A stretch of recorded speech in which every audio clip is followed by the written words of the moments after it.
How's everybody doing today? Good. Not on a beautiful rainy day, right? Yeah. It was a beautiful morning. Yeah.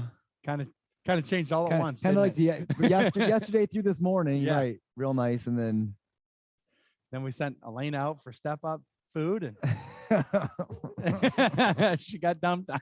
We were making jokes before that. Elaine went out to get the food, and we were all sitting there looking at the window, and the rain was coming down sideways, and we're like, "Oh, Elaine." The sacrifices she makes for us. Right. Let's give her a thanks, Elena. All right. So, thank you for coming. This is our third since we've rebooted the Step Up. I think things are going pretty well. Today, we want to start out by just kind of having everyone do the introductions like we do, maybe talk to some of the online people if we have some interactive people joining us. Then we kind of want to go around, get feedback, maybe answer some questions from some people that we've been getting online. We're going to spend more of the first hour doing a lot of that type of stuff. And if there's people, maybe from the online community who want to join us, kind of answering questions and interacting with them. And then we'll go on to the second half where we do our exercises and stuff. We're just still trying to find a format that's going to resonate well with both of the types of audiences that we're trying to bring together. So that's why I said this would be a good time for feedback from you folks as well while we're doing that. And that's the thing. I mean, we want to be able to bring this to an online community and kind of bring it outside this room.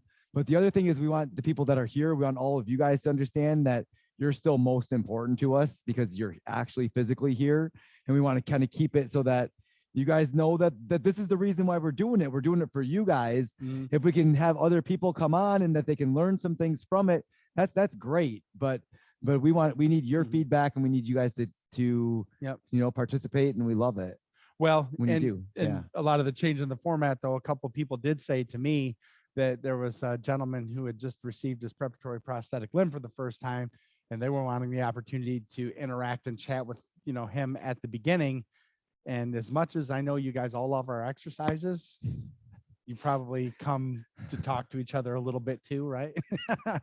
No, I mean, we all know that camaraderie, that peer mentoring, that's kind of the bond that really took Step Up on for as long as it did. And that's why you guys are all still with us here today. So yeah, we're just trying to see if we can formulate that so it carries over. If it does, that'll be a good thing. Right. Yep. So with that said, we're just going to start with some real brief introductions. We'll kind of go around the room and everybody can kind of say who they are, why they're here, a little bit about their story if they want to. And I'm the one talking, so I'll go ahead and start. Yep. So my name is Nate Kapa. I'm a certified prosthetist from Bremer Prosthetics in Flint. I kind of helped Scott and I kind of, when we first met each other, I had been doing some things in terms of like setting up support groups and kind of running those. Yep. Scott had some history with kind of running some walking schools, doing those things. And we both started talking about the challenges that we've had with those, some of the good parts, the frustrations, all those things. And we kind of, as we talked, we collaborated and said, well, there's something bigger than either one of these two parts. If we bring this thing together, we really have a very strong program. Mm-hmm. And so we've spent the last 10 years really redeveloping and continuing to try to improve the program from the beginning, but still keeping those same core values. I mean, every time that we do an improvement, we go back to why did we do this? What were the kind of the core tenets? Mm-hmm. And those core tenets were strength, balance, and core. Those are the three things that we all really need so to feel like we're successful and we can move with confidence and safety. Mm-hmm. So we really try to every time we change the program a little bit, we keep those pillars and we keep that strength, balance, and core. Yeah. Yeah. And when we say change, we always change because we're trying to adapt to what, this has always been, and like what Nate and I have said, this is your group. So when you guys have needs and things like that, we're always trying to find ways to plug those in with still staying true to what the core values are and building on that at the same time. So my name is Scott Baranek. I'm the prosthetist owner of the Saginaw Bremer Prosthetics. And we're also clinic. Business partners and we're both prosthetists at Baranek and Kapa in Lansing that we never mentioned. Yeah, that's true. But anyway, but the main thing is I'm a below the knee amputee myself. That's how I started in the industry. And that's where Nate has spent a lot of hours working with me, doing a lot of different things where we've done things with triathlons and stuff like that in the past. And I always tell people the purpose of that is we're always trying to find different ways to help our patients adapt. Nothing like being able to use myself. And of course we have other staff members who are amputees that we can always use, for projects like that. And Nate and I spend a lot of time after hours doing that kind of stuff. And I enjoy that quite a bit. But so I lost my leg in a motorcycle accident back in 1994 and started working in prosthetics in 1995. And here I am.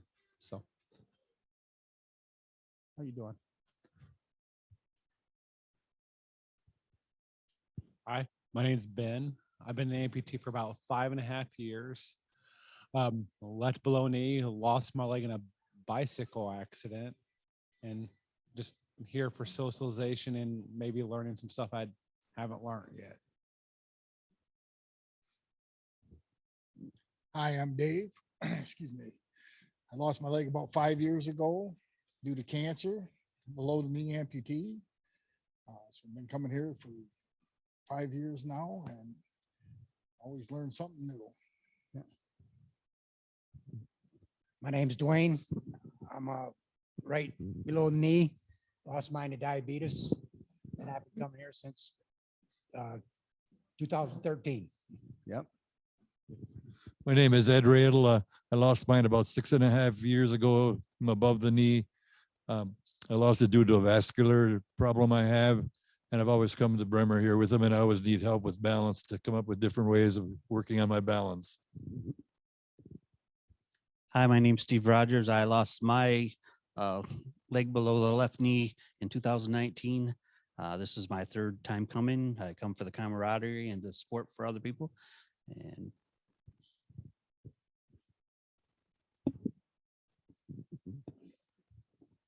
I'm Lynn Bauer, and I'm above the amputee on the left leg. Lost mine due to a bad knee replacement. I'm Dawn. It's 9 years ago this month that I lost my leg below the knee, and I've been coming to Step Up for, I don't know, 4 or 5 years, and these guys are great. I'm Ray Plum, and I'm a AKA Right since 2005. I went to many prosthetic centers, and I started coming to Bremer, I believe, in 2015, maybe 16. And I will never go anywhere else. So these guys are awesome. I'm Abby. I'm a certified prosthetist in the Flint office, and I learned from Scott and Nate. And I love coming and helping out with Step Up and working with everyone here. I'm Chris. I lost my leg in 1986 motorcycle accident, and it kind of got me interested in doing what I do. Certified prosthetic assistant at the Bremer Saginaw office. Hi, I'm Dana. I'm a right above the knee amputee of 9 months. 9? No, 7. I was in a car accident 9 months ago and had my amputation 7 months ago. And Chris makes my prosthetic.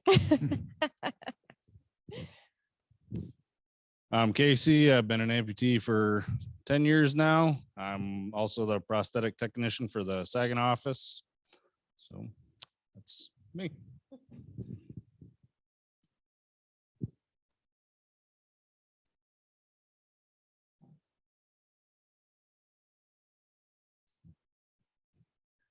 Okay, I'm not sure if anyone online would like to take a second to introduce themselves, that'd be great. If you prefer not to, we're not going to put anyone on the spot though. So if you'd like to, maybe just go ahead and unmute your mic and give us a quick wave and kind of tell us who you are and where you're from. If not, we'll just kind of keep things moving along. Hi, I'm Molly. I'm an above knee amputee now. We need you to unmute your mic, please. Yeah, or the volume. Yeah, you let us work we're good? Oh, okay. Can you try it again? I think it was on our end. Oh, Can you talk to them? yeah. Can you see Brianna? what's?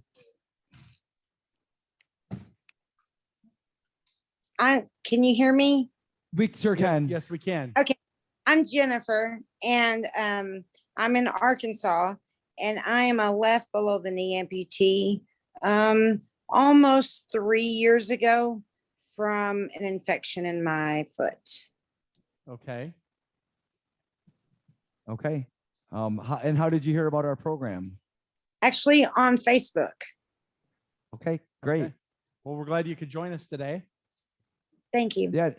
And if there's anything that you'd like to get out of our program or anything that you see, please feel free to give us feedback. And, whether it's during the meeting now or afterwards through Facebook or however, we're still learning how to bring this program online. So what we want to do is it'll be constantly changing. And so what you see each time may be different. So if you really like something, let us know that. And if there's something that didn't come across quite, or you didn't understand through the computer, let us know that too, so that we can try to, make it as good as of experience as we can for you. I do have a question. I'm not very, I don't know a lot about computers and stuff like that. And I'm using my phone right now, but I was hoping that I could cast it onto my TV, but I don't know how to do that. Do you know how to? Is it an iPhone? Yes. Yeah, I think Apple's kind of more restricted in Right. the way that they Yeah, allow. you have to have an Apple TV, I think, for Yeah. Zoom. Is that correct? Yeah, they want you to buy expensive little gadgets. Okay, well, that's okay. So Can you this see like us an okay? We can- exercise program or is it something else? So I guess I So was like confused. how Nate mentioned that we're kind of adapting and doing some things. Step Up is an exercise program. We started, like Nate said, we work on balance, strength, core, of those types of things. We've done it for over 10 years. During the pandemic, we were shut down. We used to work with the hospitals and, like everyone else was. So we didn't have a Yeah. facility to do it. People asked when it was going to come back. One of the things that happened with us during the pandemic, amputees are less than 1% of the population. So there are therapists who were going, doing house calls with our patients because they couldn't go into the clinics, and they were looking for YouTube videos and things like that to try to see, how to work with amputees and things like that. We got the idea when we were opening back up, now that we're running our own facility, what if we could reach out to an online community? Interacting with amputees, trying to reach a broader audience. When we say we specialize only in prosthetics, that's a lot of things, but I mentioned how amputees are less than 1% of the population. So advocating for amputees is what we're very passionate about. We thought if there are people doing a lot more things online and we could have people observe our group and see what's going on.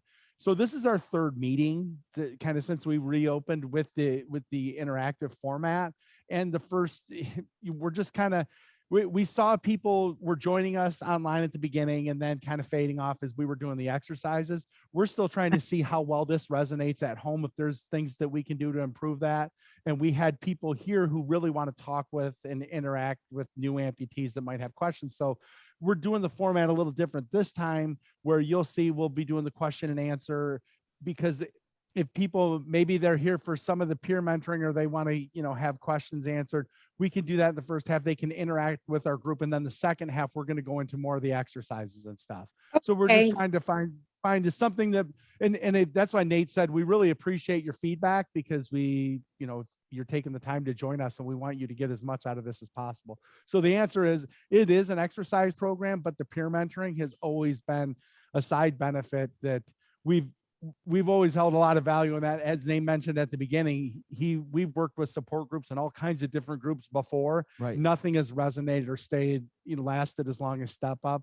So we think the balance of both is very important. So, but again, you guys, you're a new audience to us. Everything we've always done, this is our live interactive audience, and we're just trying to hopefully we can resonate with you in a way that you'll get the same value out of it, or at least a large percentage of the value that our core group has always gotten. So, okay, thank you. So I guess the idea is that if you came here for exercises, it might be a slow start, but there's still a lot to learn. We're going to talk through a lot of frequently asked questions.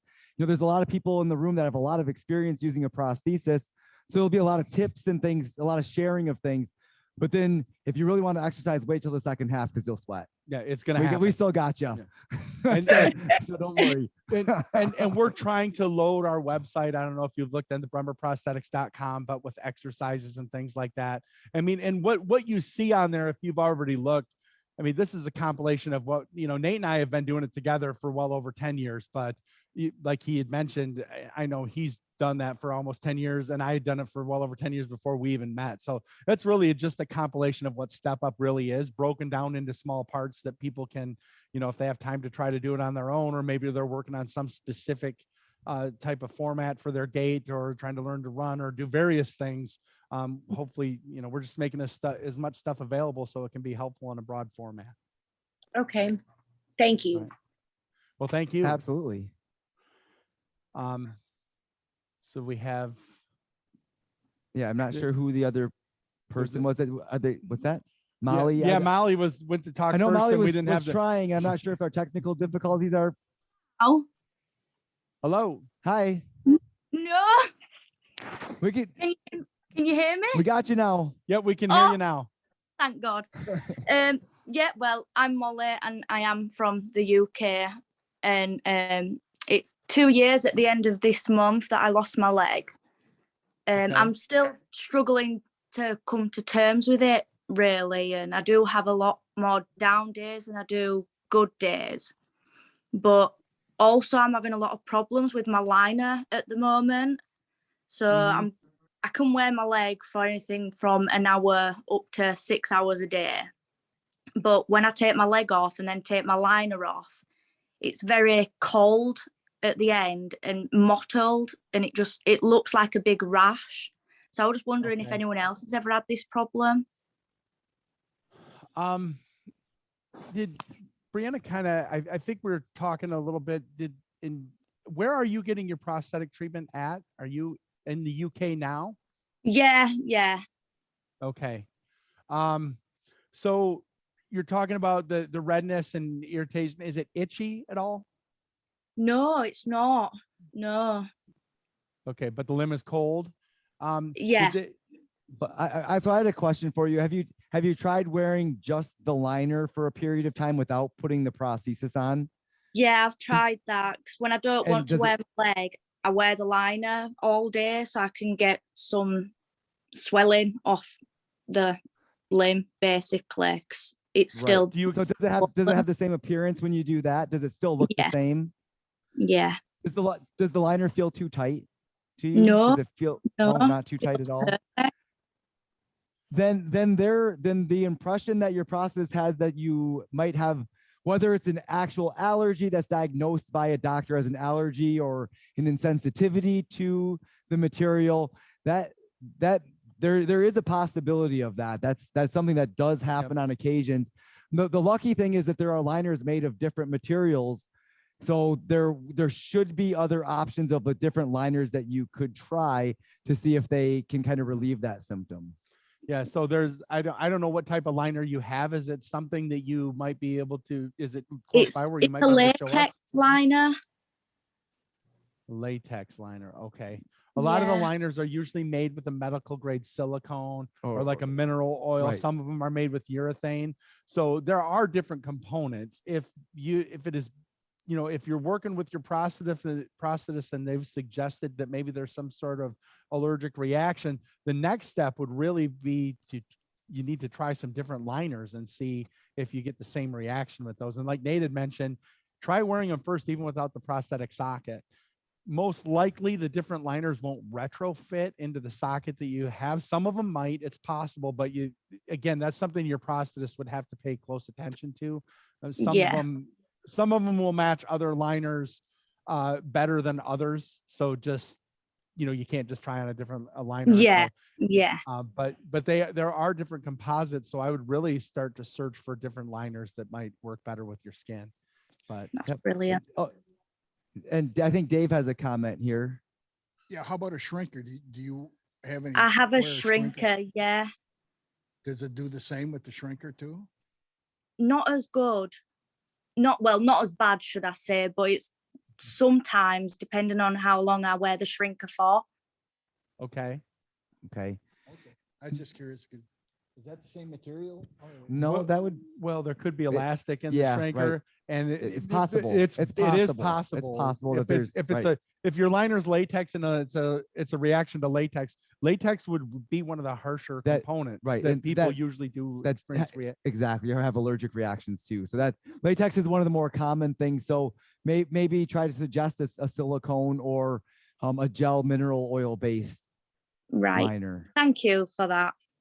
I hope course. that's helpful, and I hope if you get an opportunity to join us again, you could follow up with us and let us know where you're at with that in the process. Yeah, Okay. definitely. Because there are also solutions for a prosthesis that don't have to use a liner, and they're a little bit maybe there may be more of an old school technique, but if your body just will not accept a liner, then there are still solutions for you prosthetically that might be out there of things you could try that would eliminate that allergy or the containment problem that you're having. Yeah. So it's too early to give up hope that there's still lots and lots of solutions for you out there. Yeah. People wore Okay. prosthetic limbs without liners all the way up until the 80s. So Yeah. that's Even now. I mean, we still fit people to this day, especially kind of at the above the knee level, that don't use a liner at all.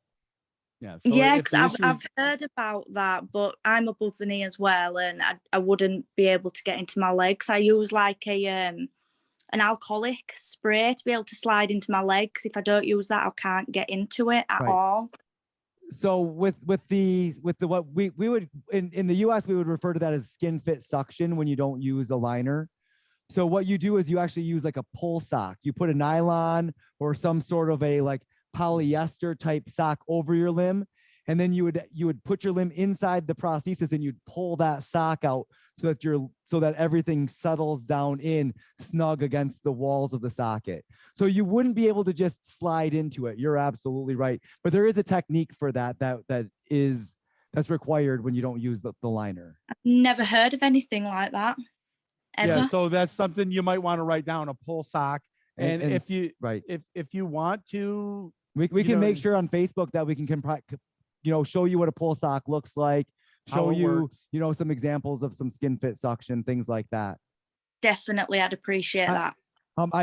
We have our patient, she runs an advocacy group that she's not in our room right now that we work with, that she still uses that. We could even have her kind of reach out directly to you. She'd be happy to do that. And if your That'd be prosthetist, I don't know what kind of inventory or what access people, in your country, what they have access to as far as ordering. So if your prosthetist has any questions for us and they want to ask us about where we order these things from, we'd be happy to help in any way too. So That'd be fantastic. Thank you so much. Of course. I'm No, of sure they course. have access. It's just I don't want to assume that they would have Right. this, that, or Absolutely. the next thing. So we'd be happy No, to I- communicate. The doctors and hospitals and things over here, they're not up to tip top shape, to say it nice. They Well, might here be, either. Yeah. So don't. So we both don't have the think too same much about struggles. what we have here. but no, we'd be happy to help in any way. So, Thank you very much. all right. Pardon me. We could. No, sure.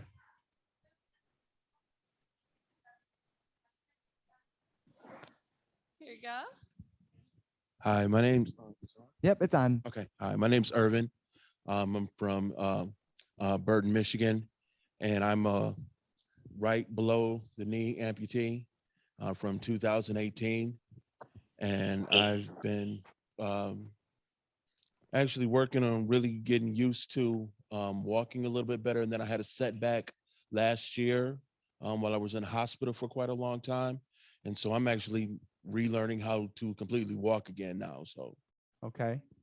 Were you doing well before that setback? yeah, I actually had got to the point where I was transitioning to not even being able to having to use my cane anymore, Okay. and being able to, I actually went back to work Yeah.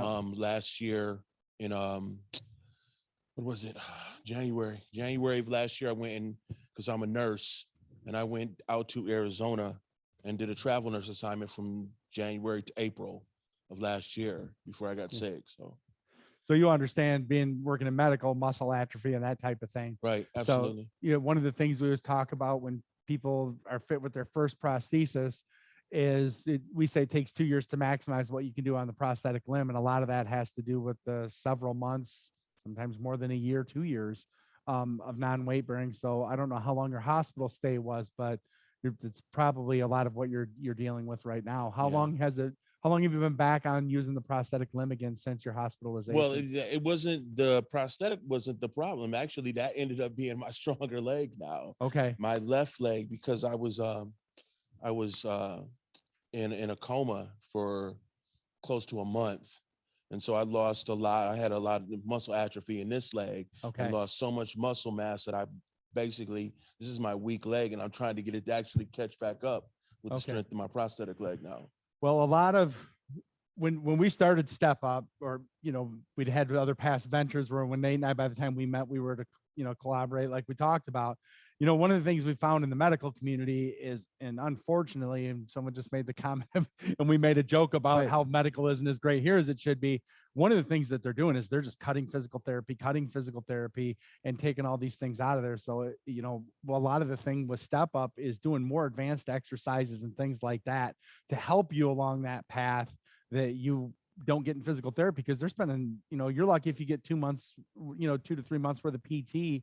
They're spending all that time just getting people walking up to a functional level where they can walk without a walker and not doing the core exercise and those types of other things. So I don't know if you were in here yet when I'd mentioned too that online we have some various exercises and things like that. So if you like what you're seeing here, just in your particular thing, it sounds like a lot of what you need is strength training. Right. Absolutely. So when you leave here, there might be access to other resources on our website, and hopefully that'll be helpful to you too. But I'm glad you could join us today. And then again, if no one has told you, or if you haven't been, everything that's happened to you, you absolutely qualify for physical therapy now. And so we 100% recommend get as much physical therapy as your insurance company will pay for. We just resized my prosthetic on this side, and they told me to make sure that I get it all, go through all my fittings and get it to where I need to be before I start back up again, because there's only X amount of times that they let you do physical therapy. So wait until it's I have that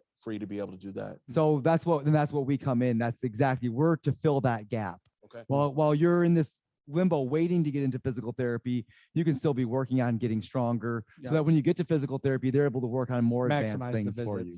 Gotcha. So that you're not waiting, getting weaker, and then go into physical therapy, and then they're trying to catch you back up to even where you are now, or something. Okay. Yeah, so that makes sense. Yeah, in the beginning stages of Step Up, when we had it, we wanted Step Up to kind of be that umbrella to keep people, when it was in the hospital and we were working with the physical therapist, there are times when people even qualify for more residual therapy, but patients don't really realize that. So when you were in the hospital system, we could always kind of getting people back for more residual therapy when they qualify is a big part of what the program was. Has anybody ever had an insurance company call you and tell you can get more therapy now?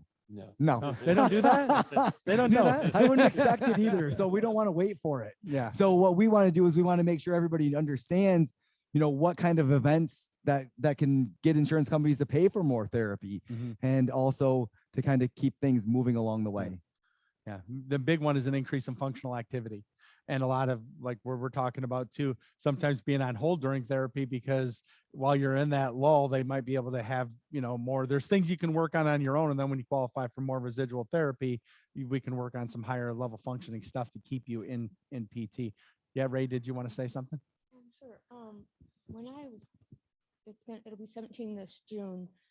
In the beginning, I did physical therapy at the Lighthouse, and then I had some home therapy and stuff. And then as the years went on, I was stubborn and I just was happy to get from A to B.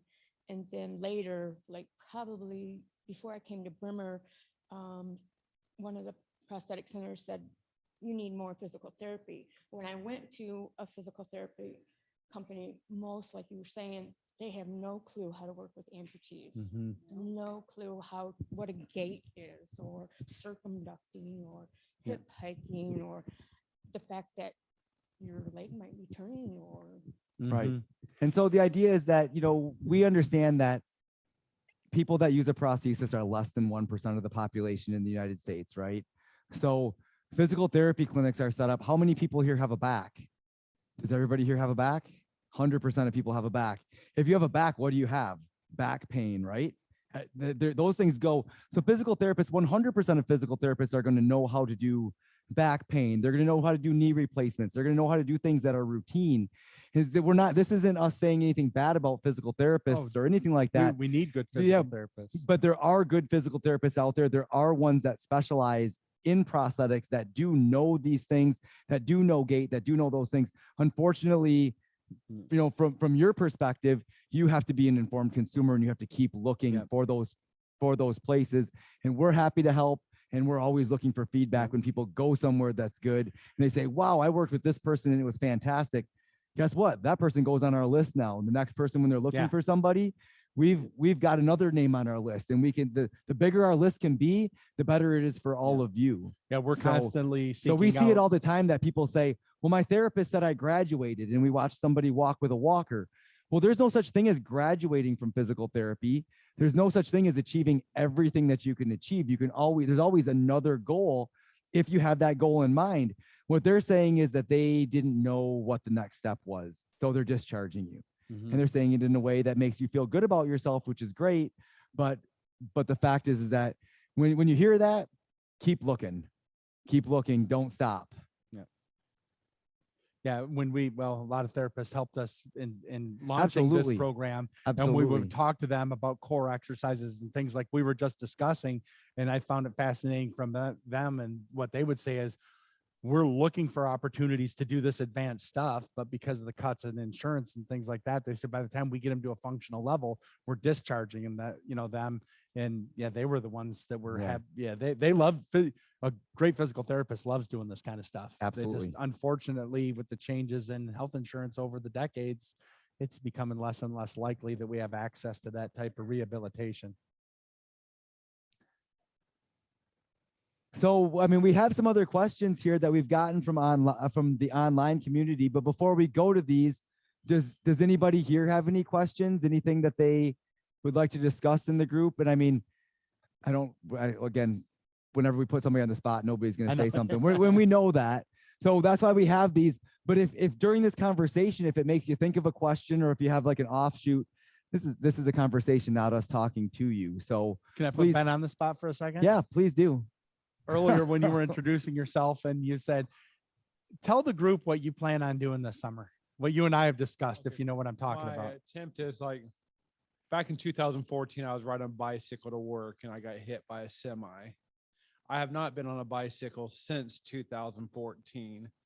I want to go back down to where I got hit in Indiana and complete the trip. You want to finish the ride ride. from my place I was staying to my workplace then to complete the journey I did not complete in 2014, and just kind of get back something I've lost since my accident. Can I ask a question? Are you going to live stream that or have some way of sharing that? Possibly, I don't know. I mean, like, I know Scott says he's going to go down with me, and I think we're going to try recording. I mean, I'd love to. Yeah. I mean, I'd like to make it to help inspire somebody else. I mean, it help inspire me. I was by gonna say, because there's so inspiring many people that would be pulling for you. I just while- think that along your story way. was, Yeah, to hear right. that, that's incredible. And I mean, Now, I won't do it as early in the morning as I did when I got hit, of right, course. right. But Wait for good daylight. Not if and you're going down there with high me. visibility vest, right? High visibility vest. Right. All those things, right? Right. Right. Pretty cool, because my dad even still goes by the area where he got hit, and he gets a pit in his stomach, and he says he goes into the phantom pain. I mean, it's right, we go to the Colonel Burner all the time, and that's where he got hit. And I Yeah. mean, that's pretty cool. I think that's really awesome what you want to do.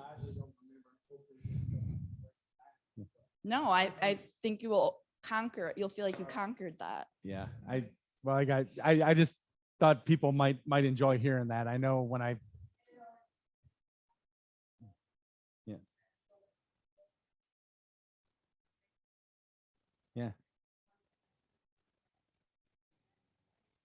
if we can get enough people, we should Right. we'd start a cycling clinic. Well, That'd be- and I know, I think most of you guys know that both Scott and I have stationary bikes in our office, so that there's a place to safely try it, so that you can kind of get a feel for it. We can make sure that everything with your prosthesis is correct before you get up on two wheels. I I don't have have a my question. Sure. Yes. Do any of you have swimming legs? Because I'm having trouble getting help to get one. I have not been in the water since before this happened. And I'm going on my 3rd summer and I want to be able to get in the water this summer. Do y'all know anything about that? Or do any of you have swimming legs or know anything about them? Can we have a show of hands first? Who here has a prosthesis that's made for use in the water? Oh, so you got one, Steve. Yeah, but I mean that's a water. That's the same thing. Yep, that would be the same thing. So we in the room here we have maybe about 1/3 of the people that have that. What I'll say is that and I can kind of speak from a little bit of experience because I'm on a national committee that's trying to change these things right now. We have a long-term goal of improving people's access to this stuff. Right now, most insurance, they don't have any policies that specifically exclude those things, but the pathway to get coverage for that is a huge mountain to climb. So most people get these through a few different things. Charity, either through donations where maybe a prosthetist donates their time, or a conglomeration of donated parts that are put together. Maybe an old prosthesis that's repurposed for use in the water, or paying cash for them. That's not good enough, right? I mean, that's not good enough. This is a basic need for people to do things like get in the water or do exercise or do things like that. So we're working very hard to kind of remove some of these obstacles in the insurance policies to get those things. But the other thing is that the number one thing that has to happen is your prosthetist has to ask for it. Have you actually submitted to the insurance company a request for a prosthesis to use in the water? Through your doctor or your prosthetist? Are you asking me that? Yes. Yes. I have gone to the clinic that I get my leg from, and I have repeatedly asked for help for this because I want that so bad. And every time I approach them about it, this is what I get. Well, you can bring in your old parts and we'll see if there's a foot that's been donated, and we'll go from there. So I brought my old parts in. I left them with them. I waited a year because that was last summer.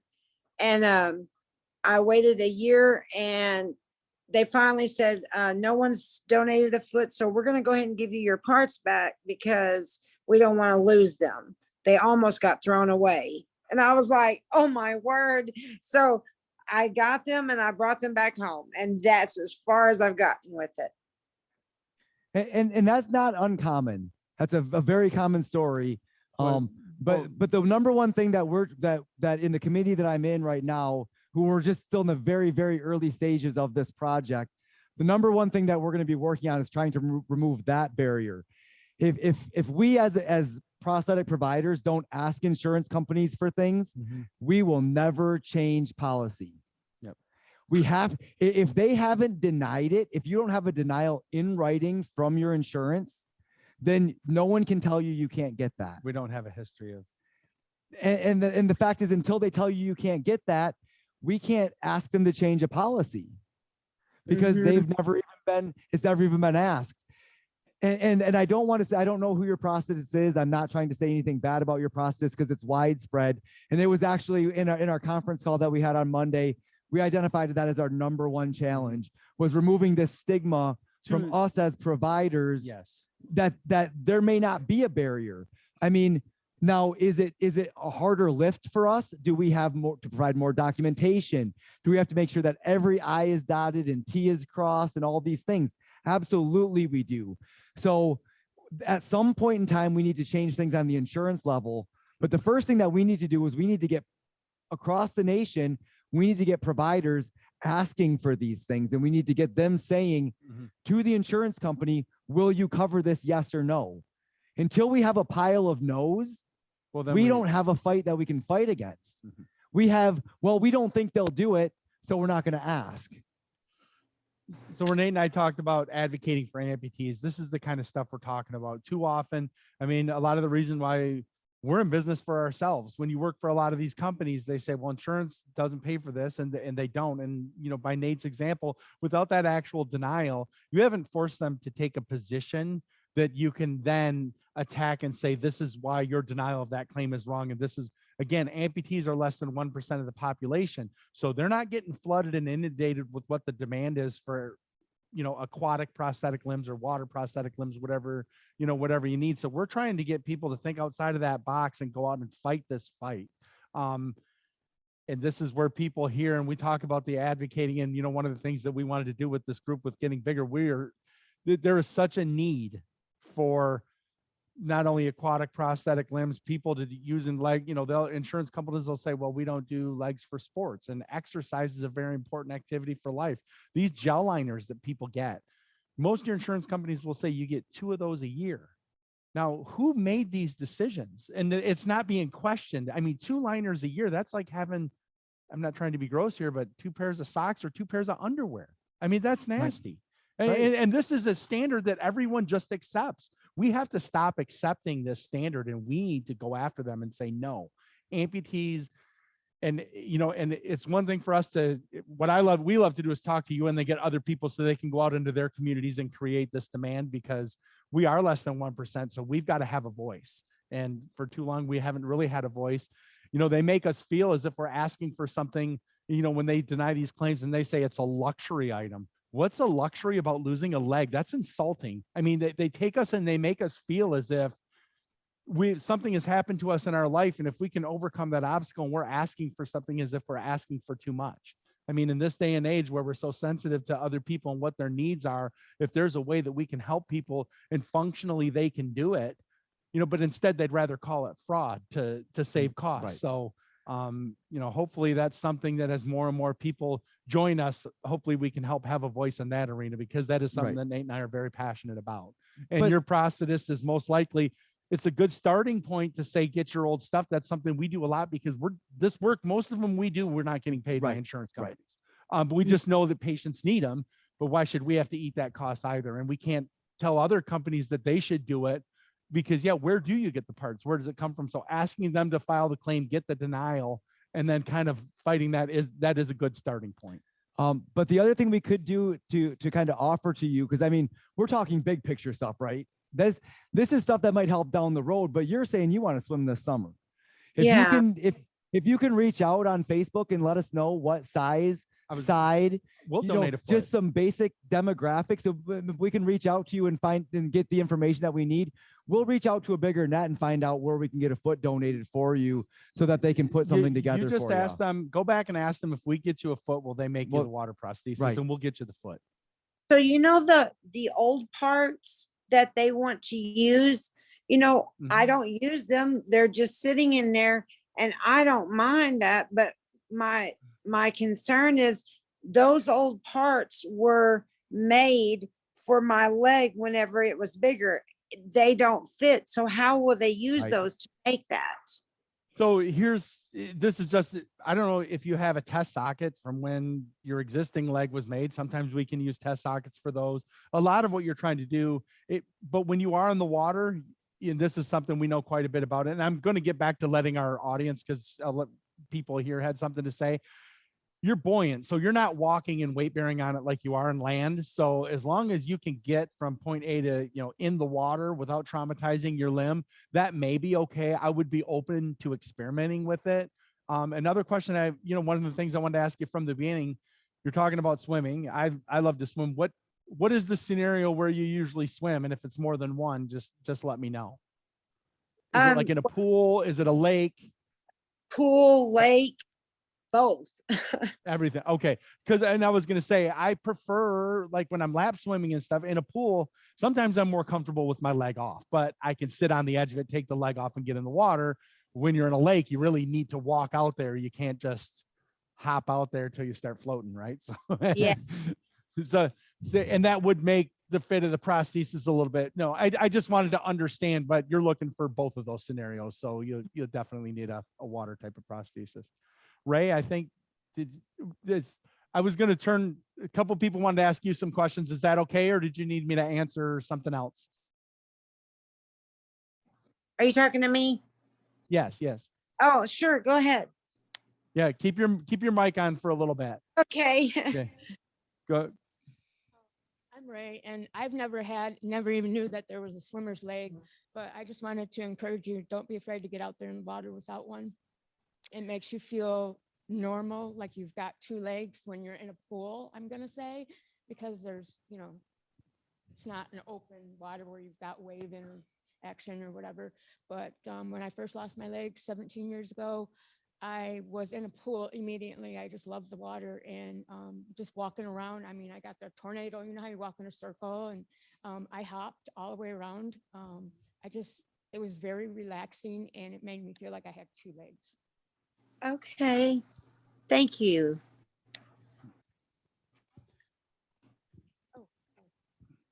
Okay, I'm Dawn, and it's nice to meet you and have you Nice joining to us meet you. today.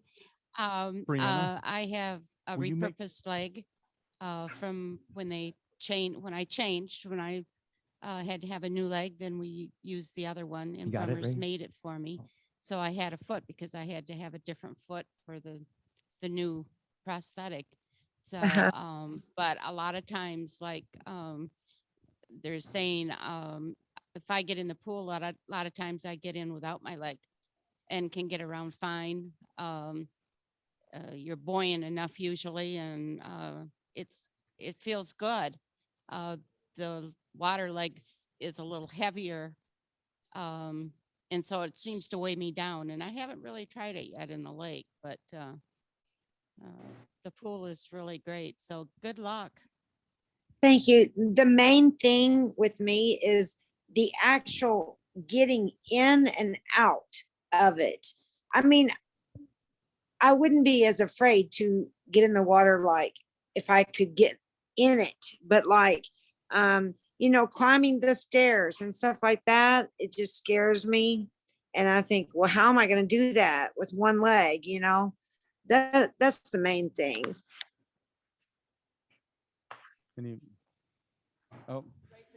So, and then Dana's next. So Okay. Dawn, when you're done, I'll just hand it over. So- Okay. What I do is I just sit down on the side of the pool and take my leg off. And then I usually by the stairs, and then I'm very good, or I learned it when I had my amputation, of being able to get up and down stairs on my fanny, Okay. and so I just get the stairs and I go down, and that's how I come back up, and it gets me back up on the deck. Especially And I in the put my water, leg right? back Because the on. water's lifting you a little Yeah. bit. So that kind of helps when you're scooting across. Right, they have, right. So it's really easy, and that's how I learned to get around. So I can go up and down basement stairs without my leg on. So Okay. Well, thank you. Okay. One more here. Sorry. And just to agree with these ladies, definitely get in the pool and try it out. I'm staying at a hotel right now because we're having work done in our house. So thankfully our insurance is putting us up in a hotel, but I have 7-year-old twins and I have a 9-year-old, and they want to go swimming every day. And so I was kind of sitting on the side and just watching them do their thing. And I was jealous and I wanted to get in and go swimming too. So I was figuring out, how am I going to do this? And I would wear my leg into the area. And then I actually, and I don't recommend everybody do this, but I have a good bit of upper body strength. So I can lower myself down from a chair onto the floor and back from the floor onto a chair. And so that's how I get back up and down without my leg. And it was super easy getting around in the pool because, like everybody's saying, the water holds you up. And I even had my kids jumping on me and I was still able to stand up with my one leg. And so that was really cool. It was great. It was great for them to see that I could do that. I don't know if you're a grandma or anything, but it's awesome Yeah. for the kids to see you do it, because it shows that you're resilient and you can get through the situation that you have. And then one other thing is that they wanted to go back and forth from the pool to the hot tub to the pool to the hot tub. And I'm like, well, how am I going to do that? I just got into the pool. Well, and it's a little embarrassing. I'm not going to lie. You know, a lot of people don't have to deal with it, but I would scoot up onto the edge of the pool onto the floor, and I literally scooted my butt over to the hot tub, and I got in the hot tub, and then I would do the same thing. And yes, people would look at me because they're looking at my bare residual limb, and because it's something they haven't seen before, you know, but I had tons of people say, I'm really happy to see you actually do this, because a lot of people Yeah. would just sit on the sideline and not even try. Yes. So try and make it work for you. Thank you. Yeah, I would say a lot of what we do and what you're hearing people say is like, how do we, when we lose a limb, it's like, how do we adapt to life now? You know, even with Yeah. the prosthetic limb, the first time, and I was talking to somebody the other day, they were just getting started with the prosthetic limb, and it's like, it's a new series of firsts. You know, that first time you get in the water, but then when you find out, you know what, it wasn't as difficult as I was afraid that it might have been. And then you have that, you know, it's enjoying, you enjoy it. It's great. It's good to be back. And, you know, just the first time overcoming those obstacles, I think is so big, because once we can see ourselves doing it, then it just builds on itself. And that next time isn't as scary, and we get out of our shell. And water is a huge one. If people love water, you can't keep them out of it, and people that don't, you can't get them in it. But if we want to be in the water, we're not going to be fulfilled until we do that. I mean, especially with the pool, don't wait till you get the aquatic limb. If you can, just give it a try. And I'm most of the times, that's one where the success rate is pretty high, and people usually experience instant gratification. That they say, hey, I could get in the water. And the big thing a couple of people were saying is the buoyancy of that. Once you're in there, your weight doesn't affect you the way it normally does on land, and it's so easy to balance yourself.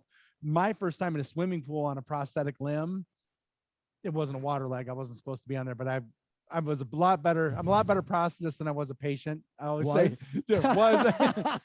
do as I say, not as I do. But it was the first time I was able to stand fully erect with my, because I was still, I was only like 4 or 5 months post-op at the time, or I'd only been wearing a prosthesis for not very long.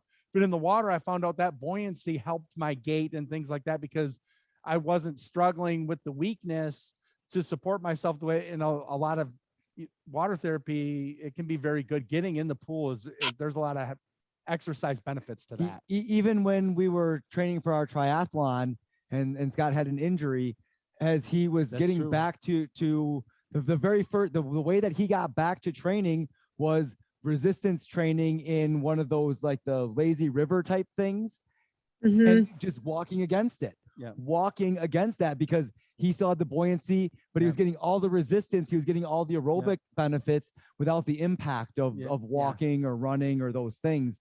Yeah, I forgot about that. But whenever I have a foot injury on my sound side, training happens more often than I like. I go right to water, because because you reduce that impact on my sound side. And when you got a deadline to compete, it's like, doesn't stop because you have an injury. They don't give you more time. So you're like, I'm always like, well, I got to keep working out. How do I do that? I go right to water, because I know I can do it safely without, increasing my injury. So. Okay. Thank you. All right. Thank you. Yeah, absolutely. And one more thing, Ray had mentioned that, when she takes her prosthesis off to get from a chair there, she uses a walker to get to the water, instead of scooting. So I guess the idea is there are just lots and lots of different ways. If you feel confident moving with one foot, now it's a slippery environment, so you want to be extra careful around there. But the idea is, if one thing doesn't work, there's probably still something else to try. Got it. Okay. Okay. Yeah. Oh. Right. So I guess that kind of, our hour went fast. It did. We didn't even get to this list, which Yeah, we were this is worried- a good thing. This is a This good is the thing. good thing. This is how we this is how we expected it Well, to be. We brought this. Um, This was fillers in case. I mean, this meant you guys were talking and we were talking about subjects that you guys wanted to talk about. Right. and We were Um, standing up So here yapping. if we like this format, we'll probably kind of continue this question and answer to kind of get things going. And the people that have been here the last 2 times, I mean, everybody was smiling when they left, but they were kind of grimacing too, because 2 hours of exercise is a lot for everybody. So, right. So I think this may be a good kind of balance and a good blend of things, but we're going to find that out because we're about to make our segue. We may take like just a quick 5 minutes. So if everybody can kind of just get a drink of water, get themselves ready, we're going to come back and we're going to do some stretching and warm up. And so like you said earlier, if you came for exercise, that's going to happen now. Yep. Yep. So stay tuned Okay. for that. All right. All right. Okay.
Yep. No, mic's on. Microphone Mic's on. on. Are we good? Live? Check, check, check, check. Okay, I'm assuming- everybody, if we can gather back up here, we're going to go ahead and get started. And this is the second half of our session here where we're going to be focusing on doing the exercises, which is why we hope everybody came. We think that the first half was really good. We see that there's a couple more faces on there. We see that I see Bernardo, who's he joined us for the very first time. Hi, Bernardo. Welcome back. Glad you could make it again. We really think that today the exercises that we have should translate a lot better to your situation with the osseointegration than the stuff that we were doing the first time around. So hopefully you see some more direct benefit from these exercises. If not, then please tell us again and we'll be happy to keep working. But these should be a lot more applicable to your situation than some of the things like with trying to identify forces in the socket and things because you don't have a socket. So with that being said, we're gonna start by doing just a little bit of warm up and stretching. Everything that we're doing today, we're gonna have a standing example and a sitting example. So if you're there, if you're not feeling confident about your balance or you don't have a prosthesis yet, there's still a lot of benefit from everything that we're gonna be doing. So we're gonna have Dawn and Ray come up and kind of help us to demonstrate these exercises. And Dawn is gonna sit down. Dawn is coming off of, can I tell him, Dawn, is it okay? Dawn had a slip on the ice a few weeks ago and she fractured her tibia inside of her prosthesis. She's just now, it's been 2 days that she's been cleared to use a prosthesis again, and she's having the chance to get back up. So she's still having a lot of those first couple days aches and pains of, all the swelling is going out of her leg, those things, and then we're kind of helping her to reestablish some muscles and all those things that we unfortunately lose from sitting. So what I'm going to do is, if you guys can just kind of follow me, I'm just going to kind of lead, and anybody who wants to stay seated, you can. Anybody that wants to stand up, we're going to stand up here. And we're just going to we're going to start by kind of loosening ourselves up, doing a little stretching.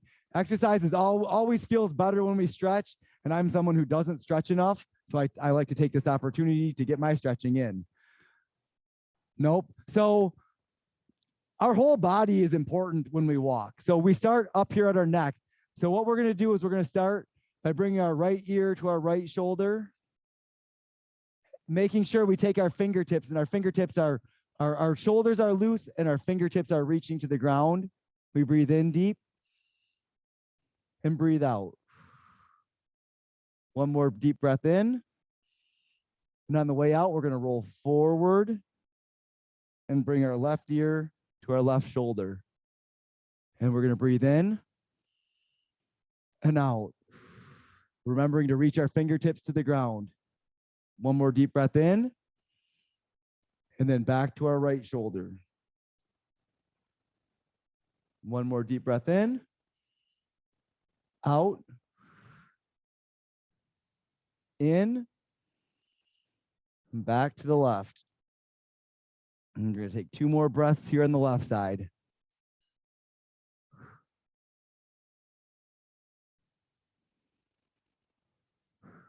Stretching is a nice time for kind of quietness. We can have a little bit of quietness in our mind. We're going to reach our arms out. I'm not a big mindfulness or yoga guy, but stretching is a good time to kind of focus on our body, the position of our body, what our muscles are doing as we're moving. So with our arms out, we're going to start doing some little circles forward. 1, 2, 3, 4, 5, and then back. 1, 2, 3, 4, 5, and then we're going to bring our arms and we're going to do big circles forward.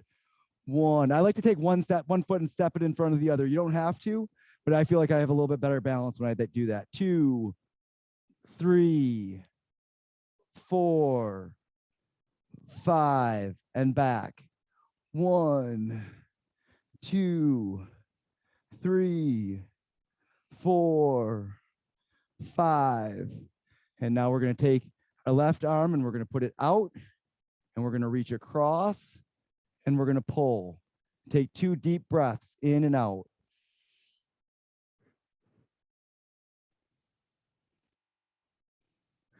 Reach that same arm up to the sky. Drop it down as far as we can back behind. Reach up, and we're going to pull across gently. We don't want to see a big lean here. We're not trying to do anything. Just a nice gentle stretch as long as we have the shoulder mobility for it.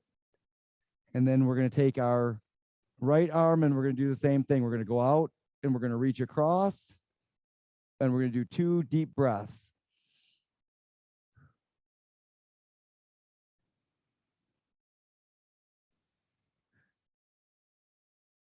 And then reach that arm up.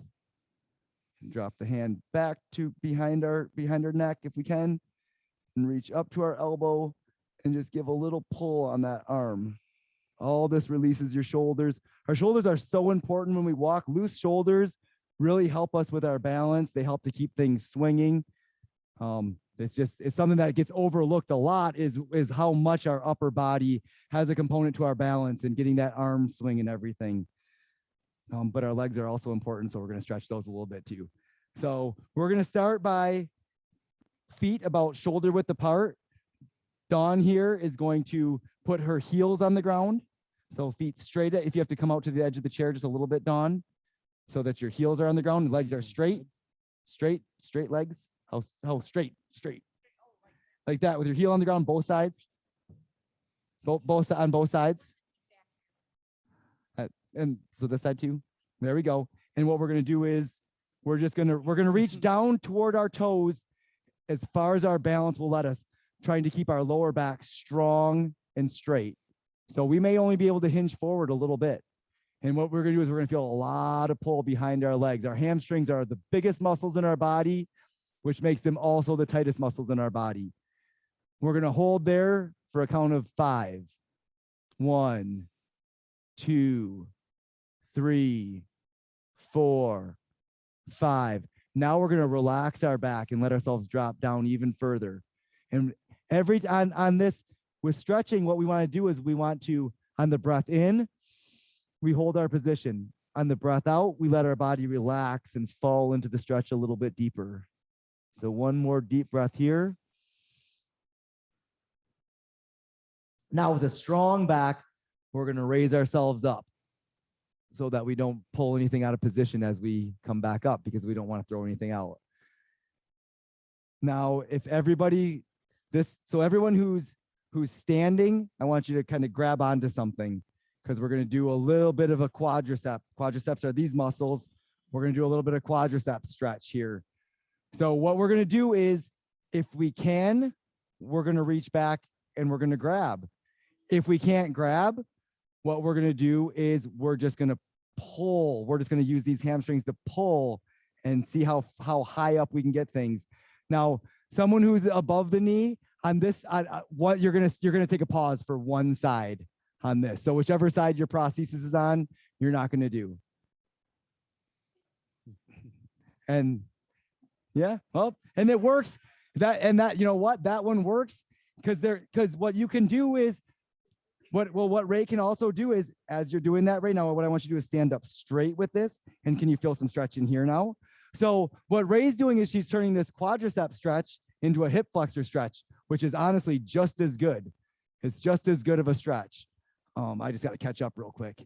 So now that we've kind of stretched our legs a little bit, now we're going to start moving. We're just going to warm up. So we're going to start by just doing some real light marching in place. And we're going to do about 15 to 20 seconds of just kind of marching in place, nothing too high intensity. Yep. And then, yep, exactly. Dawn, you got it. Star student right there. Nice job, Dawn. And then we're going to kind of take our feet and we're going to go a little bit wide with them. We might feel a little bit of stretch through the groin, depending on how tight things are.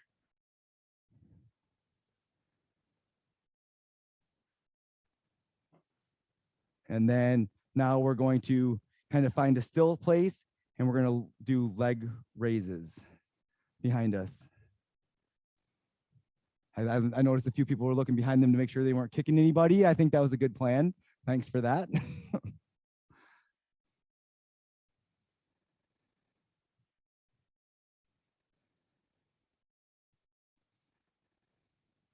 And then finally, we're going to go to about a little bit wider than shoulder width apart. And we're going to do some weight shifting to the left, hold, right, hold, left, hold, right, hold. So Dawn, I want you to kind of push through your heels as you're going to each side so you can really feel those muscles. Okay. So Dawn has to make a little bit of adaptation because of her prosthesis, which is fine. But I want you, if you're able to drive through your prosthesis, I want you to really push through that heel so you can feel those muscles engage even though you're sitting. Another thing, if you're doing it from a chair and you want to try crossing your arms in front and see if that might make it a little bit more difficult too. It definitely is going to engage your core a lot more. Yep. You feel that? Yeah. You wouldn't think that you could do a lot there, but you feel it, don't you? Yep. Yep. So you're stabilizing your core here, and yep. Okay. So does everybody feel like they're kind of warmed up, ready to move now? All right. So the first thing we're going to do is the 5-direction steamboats. So are you doing Ray? Good. Okay. Here, can you show them? I got to tie my shoe. Sorry. Okay. So the steamboats we're gonna do. You remember we did I think it was last session with the TheraBands. We talked about these exercises can be done without the TheraBands as well. So we are gonna go. First off, we'll start out just by bringing the leg forward.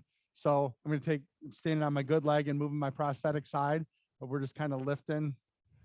1, 2. Yep. So with the sitting there, what I want you to focus 4. on is with these ones, Let's do 8 as of much as them. you can, 5, straight, 6, keep this straight, and you're trying to move your hip 7 here. So, or if you have to 8. keep this bent, We're going to do both you're not sides, but kicking obviously if you're forward. using the you're prosthetic side, you're moving your hip down on the ground, So even use if you your keep this chair leg or bent, something to that's hold okay. on If it to. hurts, just put it So straight like that. Keep your leg bent. that was forward. Now we're going to go out, okay, or using our abductors. So 1, bring back, touch the ground. 2, 3, 4, What's that? Well, nope. So you're gonna 5, 6, 7, and 8. So slow and controlled is going to give you more of a workout. If you're just kind of coming up like this and dropping it. And the other thing is, don't let gravity do the job. We want that to come down so you're using the muscles the opposite way. You know, when you have the TheraBand, how we always say, you want to go against that resistance. Gravity creates a lot of natural resistance, so we want to use that as well. Okay, we're going to go back now. Ready? So foot on the ground or prosthesis on the ground. 1, 2. This one is a little harder to do as a 3, sitting adaptation, so you can kind of just 4, rest and just kind of keep yourself in that core engaged 5, position. 6, 7, and 8. Now, this is one that you can do without a prosthesis. If you have a place that you can stand and support your weight, that you can stand up and you can feel like you have good balance, then you can make all these moves while you're standing, even if you don't have a prosthesis on. You can do it on the one side. So you could do one side sitting down and stand up to do the other side. So there's lots of ways to kind of continue to adapt these as you heal up and are able to do more. So this one here, I recommend if you're using the prosthesis as the foot that you're moving. You do what you step back with your good leg. Yep. So the Yep. leg is on. Then we're going to kind of, we're not coming up, we're coming over. You see that? But you're simply stepping back. So you're giving, if we're like this, you don't have anywhere to go. You're allowing yourself more room. And is this showing up well on the screen? So we can. Ray's going to demonstrate real 1, quick how to do it standing up also without a prosthesis 2, on. 3, 4, 5, 6, 7, 8. Now, We said 5 direction steamboats. So that was 4. This last one, we're going to go at like a 45-degree angle backwards. So instead of coming this way or this way, we're going to go 1, 2, 3, 4, 5, 6, 7, 8. So we want to switch sides? Yep. Okay, Do both. so whatever side you did that time, let's switch and do the other side. So we'll start out going forward again. Ready? 1, 2, 3, 4, 5, 6, 7, 8. And we will go to the step back. We're going to go to the inside. 1, 2, 3, 4, 5, 6, 7, 8. Now we'll go backwards. 1, 2, 3, 4, 5, 6, 7, 8. So you feel it's a challenge balancing yourself on that sound limb while you're doing that too, right? Or your sound limb or your prosthesis. So now we're going to go out. So we'll go 1, 2, 3, 4. So I'm balancing on my prosthetic side. The slower I go as I lift my sound limb, I really have to focus on engaging the muscles and balancing there. 6, 7, and 8. So now we'll go 45-degree angle back. 1, 2, 3, 4, 5, 6, 7, and 8. So like we talked about when we do the exercises, we can kind of do them in sets. So that would be 1 set. So you do 3 or 4 sets of that and feel them, right? So, okay.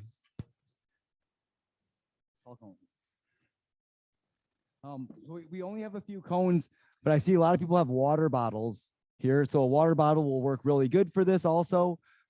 Somebody wants to trade me a water bottle for a cone. I can demonstrate at on the home, water bottle. a cup wanna use or the some, cone? I don't recommend a glass because we don't want something that will break. Why not glass? No, I said why. Element of fun. Yep. What's that?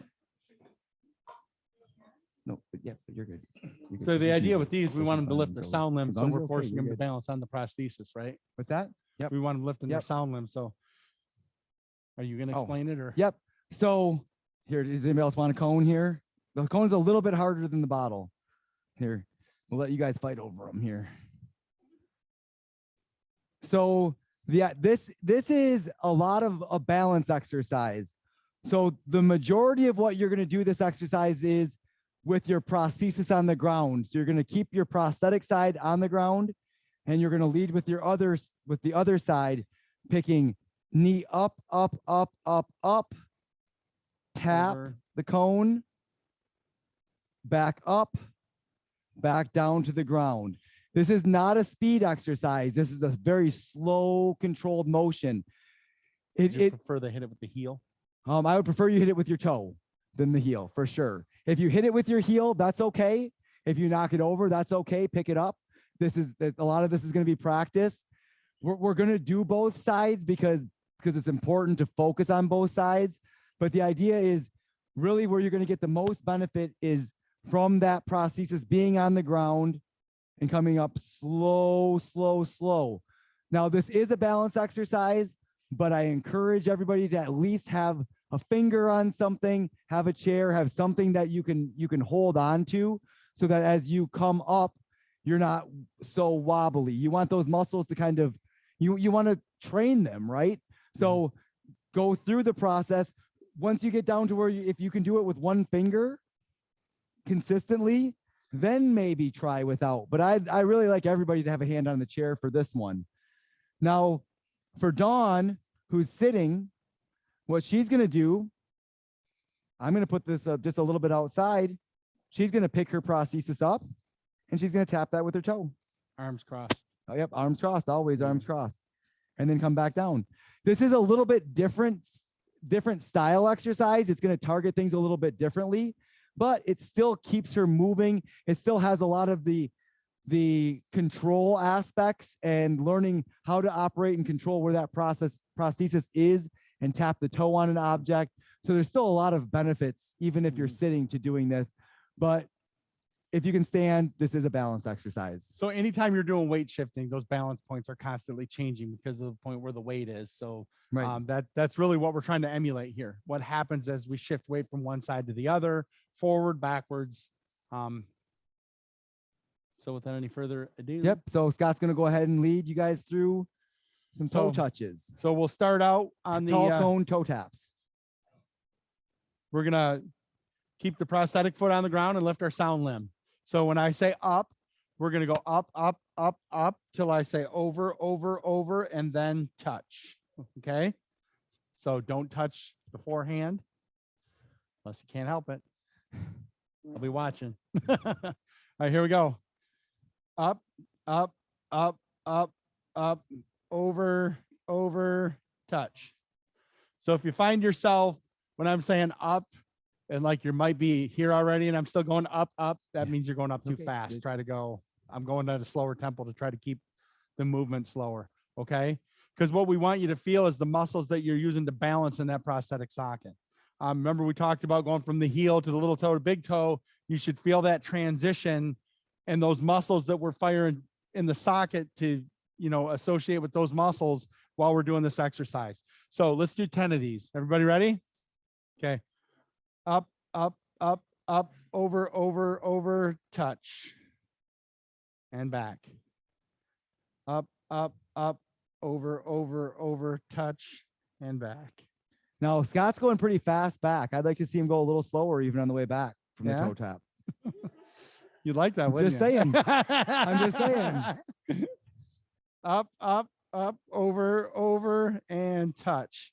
This one's for Nate, everybody. Back, back, back, back, back.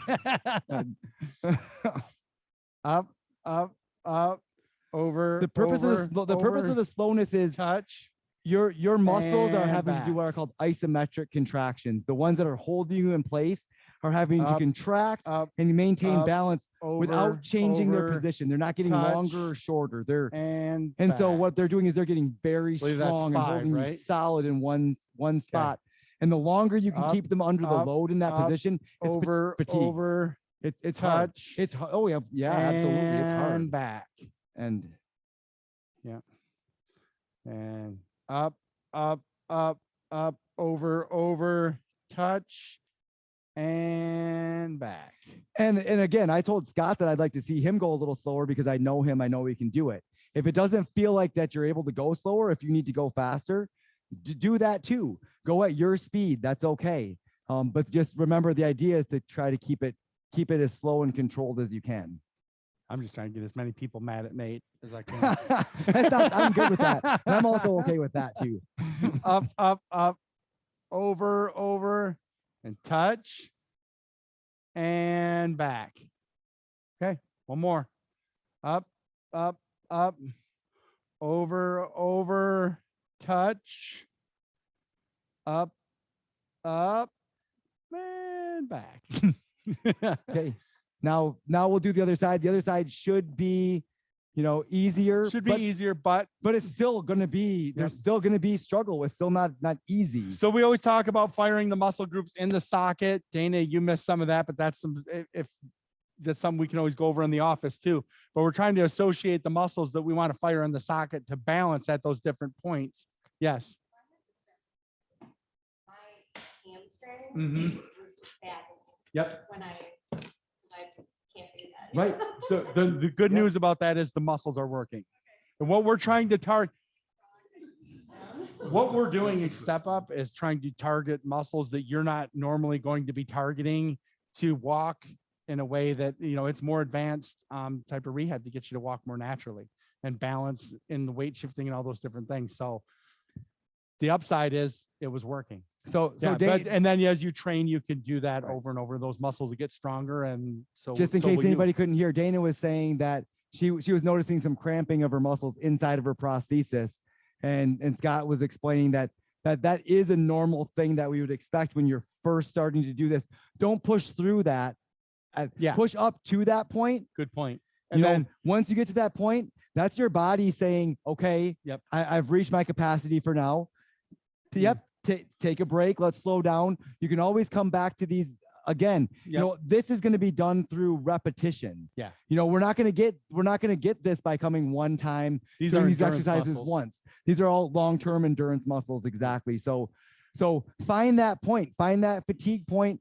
If you realize, okay, I did 8 of them and I cramped, then that means 7 is your number. Yep. Start at 7, do 7 for a few days until, okay, you're like, wow, 7 didn't feel so bad. Then try 8 and see, did I cramp up at 8? And then continuously try. It's a slow building process.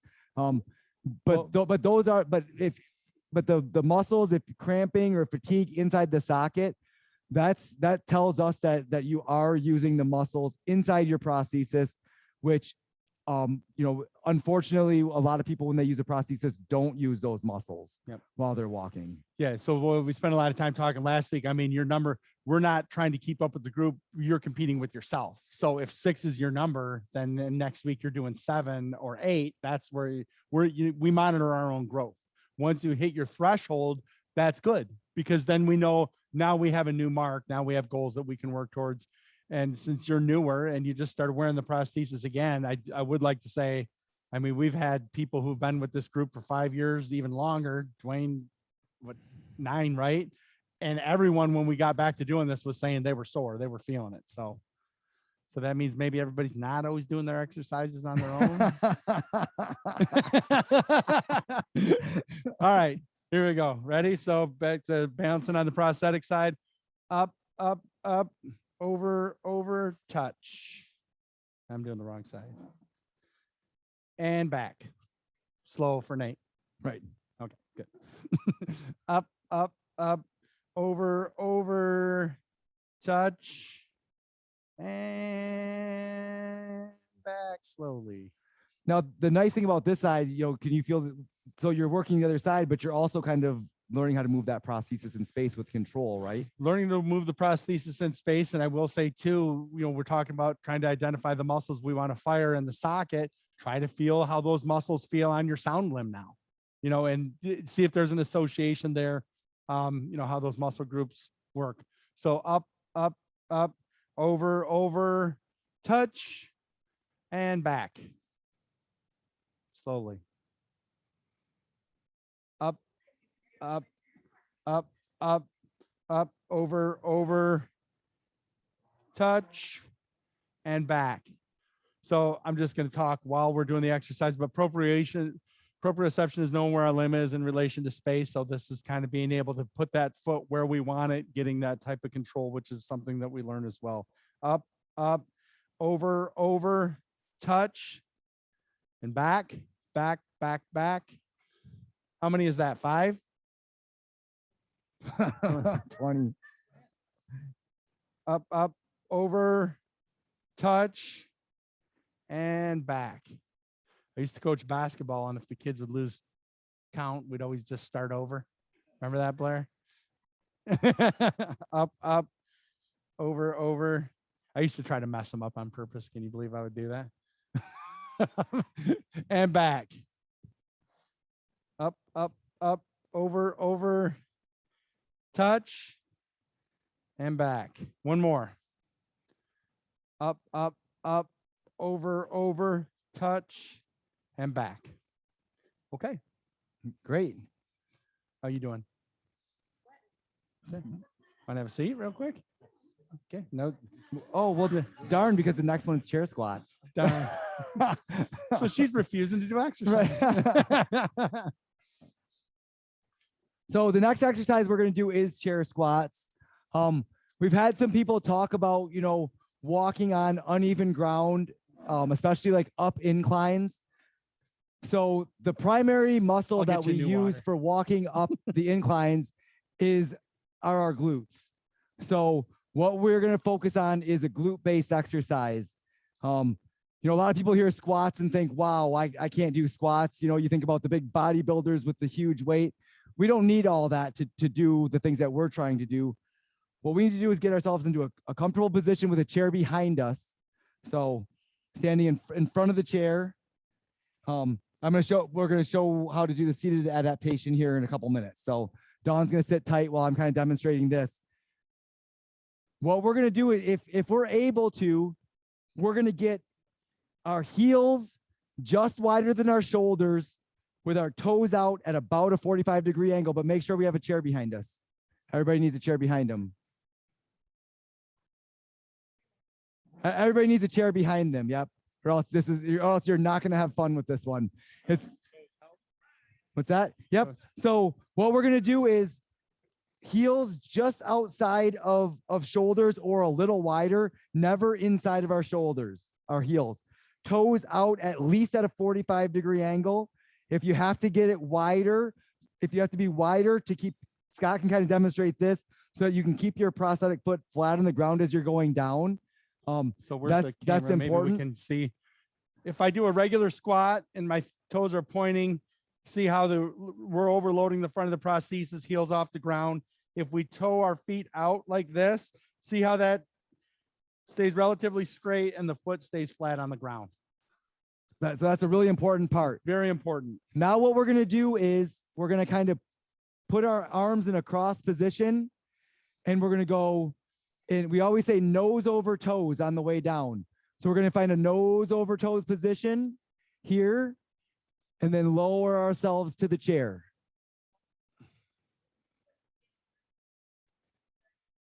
And with you what? So you have to, I can't hear so the some people with a microprocessor knee, yep. So some people with a microprocessor knee may find that their knee wants to lock on the way down. So some of that, Ray, is going to be kind of speed. So you're going to want to go down a little faster so that doesn't think you're stopping. So what's happening is that thinks you're stopping and it's putting a safety measure in. So what you're going to want to do is you're going to want to try to get your way down a little bit quicker. So try it again and see if that works.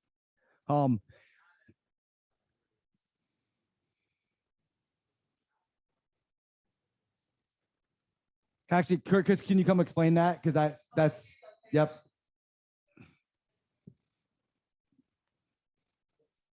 Yeah, so if Chris could demonstrate kind of with a microprocessor knee or for the above the knee example. It doesn't want to bend as easily. That's for the above the knee amputee. Yeah, for the above the knee. So it wants to go.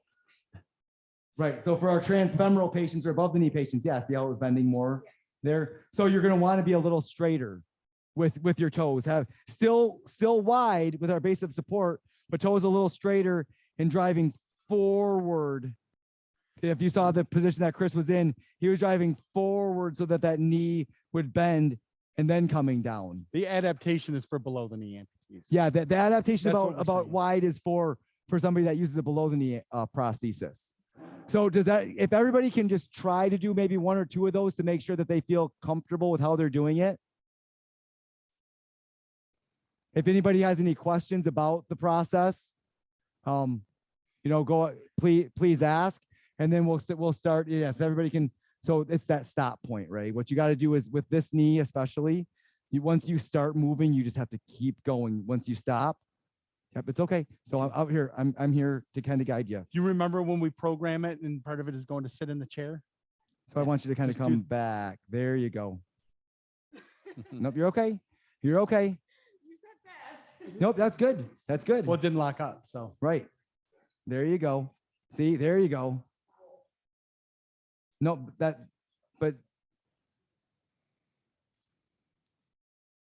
so, and some of this may be if you have the microprocessor knee, This exercise may take a special mode. We may have to do things with the programming of it. This may not be something that's just as conducive to your regular walking mode to do. So for that, what we want people to do that have the above the knee, don't go so low. What we're going to do is a 3/4 squat. We're only going to go to about here and then back up. And then about here and then back up. We want to stay in that control point. We want to stay where we can stay, keep our muscles engaged, keep ourselves. If we get to here and all of a sudden we're like this, that's not what we want to see. What we're going to do is we're going to stop right before that point and then come back up. So if you're coming this far, but you come back up, you're still working the muscles. That is, and those muscles are going to get stronger. There's a benefit to that. And what happens is we can work our way up to full depth squats. Another way that can really help is if you have something that can be in front of you, like a kitchen sink. That's another very beneficial thing for this exercise, where you can hold on to the object so you can keep your body in that upright position as you're coming down. Sometimes what happens is you start coming too far over that knee at the wrong angle, and it's going to want to lock up on you. Yeah. So by holding on to an object that's secured in front of you, you can trust to lean back, slow, and keep it all the way down into the chair, not have that moment where all of a sudden the resistance on the knee breaks and it's not there for you. So if you are doing the partial squats and you're working the muscle groups, like we're saying, you're going to get increased strength over time. Yeah. And with the increased strength is going to come the control. Correct. That's what we're trying to accomplish here. So we'll go ahead and lead through now. So we'll lead through 10 of these, and I'm going to have Dawn, I'm going to demonstrate to Dawn what to do for people that are sitting. Yep, for who are sitting. I guess I should get by the chair. Want to see me do it on that? If I had my shorts on, I would. Okay, ready? So we'll just do 10 of them. Everybody ready? 1 and up. 2 and up. Right. 3 and up. 4 and up. 5 and up. 6. How many did I say? And up. Everybody count with me. 7 and up. 8. That's Oh. great. No, that's great. 9 and 10 and up. So if we could get a camera over here onto Ray, please. I want to show what she's kind of done. You know, we kind of saw, and I'm going to turn this just a little bit so that we can really get the camera for you. It's over there. So what she's done is she's put herself behind the chair here, and you can see what she's doing is she's holding onto the chair in front. She's going down to about 3/4 position and then coming back up. Yep. Right about there and then back up. So this is another way to adapt for that. And again, this is a way to start. As you build the strength, as those get easier and easier, you can go back and try sitting into the chair.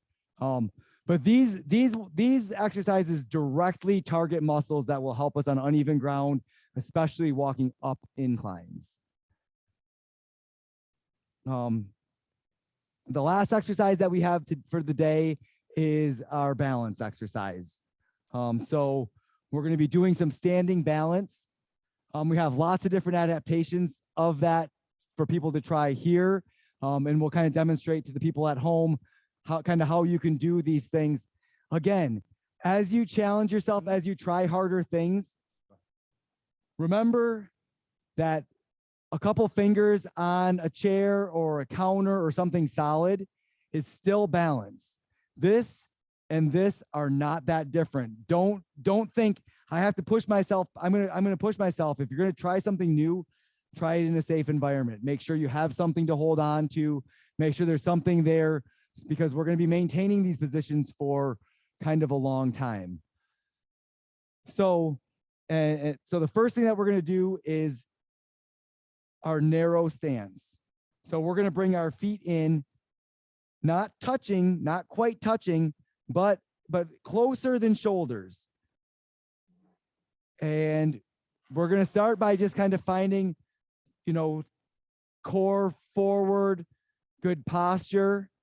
And then we're going to make slight shifts to the left and the right. Left and right. These don't seem like much, but they're very important. And if you're doing them right, you should start, you want it slow, controlled motion so that you can really feel these muscles. Now, for anyone who's sitting, what I want to do is have you in this position where we're upright, unsupported, as long as possible. We're going to maintain that posture as long as we possibly can, because even though you're not standing, you're still engaging a lot of the muscles that are important for standing balance, even while you're sitting. So you're going to hold that position for as long as possible. Then you're going to sit back. You're going to take a short break, and then you're going to do it again. Can I ask a question? Yes, please. Do you want me to feel as if I'm transferring my weight from my left foot to my right foot, or should I feel like I'm still maintaining equal weight on both sides while shifting from right to left? Maybe like 70-30 on both sides. So you're not going all the way over. You're not picking something up to nothing. Side to side, you're still trying to keep center. You're still trying to keep that center, but you're going to make it so when you shift to the left, you feel a little bit more weight on the left than the right. And then as you shift to the right, you're going to feel a little bit more weight on that side than the left. I encourage more 60-40 than 60-40. That I'll accept that. 70-30 is too easy. Right. I mean, it's tough, but if you I asked the question on purpose, right? Because do you feel the difference? Like if you were going like this, yeah, we're not doing this, because now you're doing more with your core. Because now you're doing it with your core. Now your core has to stay engaged. Your hips have to engage to do that. Right. This is what you really want to see. When we were doing the other exercise, remember how we were talking about how we use our hips to transfer weight, right? And then we still maintain our center. Exactly. So we want most of our shifting to happen through our hips. There's going to be a little bit of sway in our shoulders, but most of it's through our hips. Now what we're going to do is we're going to go in a circle and it's going to be a small circle, but we're going to go in a circle all the way around. No more than 60-40. Right. We have a gauge. Yeah, we'll have two scales. Next time we're going to put two scales on the ground and make sure, right? Right down the middle, 50-50. Just doing circles around. What's that? Yeah.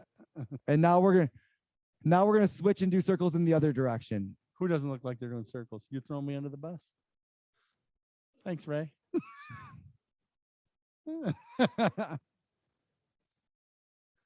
I'm just focused on my core.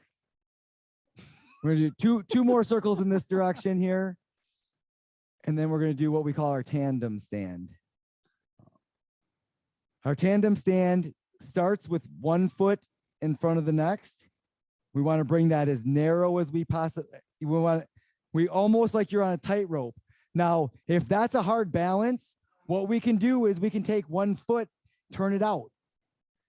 If we have to turn one foot out a little bit to maintain that balance, the front foot would probably be the easiest, but I think that's going to be a comfort level for everybody. But just find where your balance point is with that.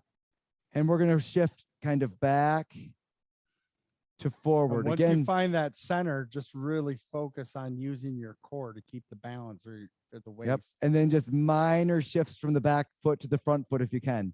If staying in one spot is hard enough, which it should be, that's fine too. And we're just going to hold that for a little while. Scott, do you want to demonstrate on the mats here? Yeah. Am I doing good, Ray? Okay. So I brought some foam mats here. Anything that's going to make the ground softer. So the more firm the ground is, I don't want to say easier, but the less challenging the exercise is, the more firm the ground is. Tell Ray not to look at me. So you can, I don't know how much the camera was on Scott before, but I mean, if you look at his back ankle right now, how many corrections that ankle is making for him to maintain that balance on the soft foam. it looks a lot different than it did on the firm ground. Well, and I would say this too, just so people understand, when I'm talking about finding that center and shifting, it did take me a little bit to find it. And I'm, on the flat ground. So that is very important. Get that center. And then it's a lot easier to just maintain some it with foam your mats? hips and your core. Does anybody want foam mats? No? See that? Okay. Now We're good. No, that's good. That's fine. Now we're gonna switch to the other side. We're gonna switch it around and put our other foot in front. oh, fine. I finally find my center and then we switch. Well, we're running out of time, dude.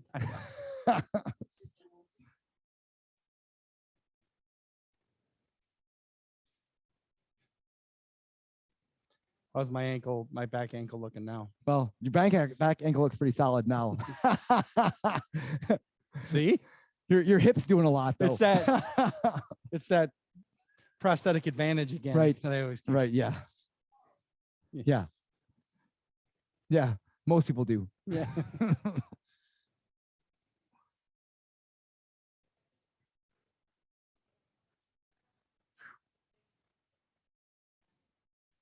To a locked knee. This one should be okay if you can find that position, like when you went to sit down. What's that?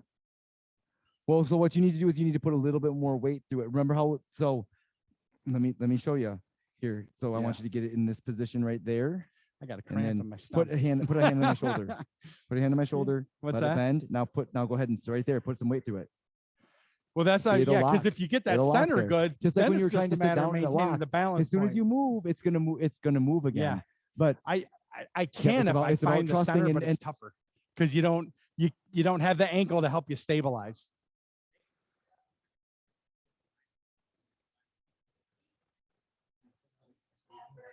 Yeah.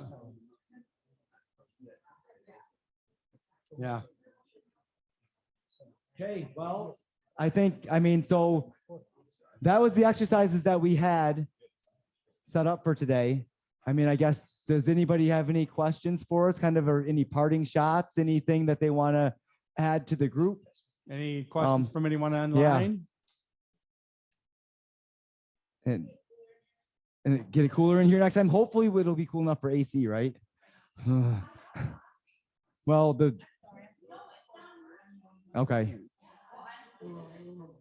It's not my fault. There are fans that we can use to kick on too, though. No, but I'm saying next time, yeah, no, it's important. No, I know it's bad. No, it's bad. It's right, absolutely, and that's true. But we want to keep it a little cooler. Yeah. Is anybody else noticing some sweat inside their prosthesis? Okay. Anybody sweating inside of their prosthetic socket or their liner? Uh-huh. Yeah. A little bit. Well, this time of year too, I don't know how you feel, but I always, but we go from the colder months, then you're kind of conditioning your limb to the warmer weather. When it changes seasons, In a high humidity day like today. the humidity comes back The out humidity and is a major it hits you all factor at once. in So that. Absolutely. Unfortunately, that's something that we live with. Right. Yeah. Yeah. Okay, what's your question, Robin?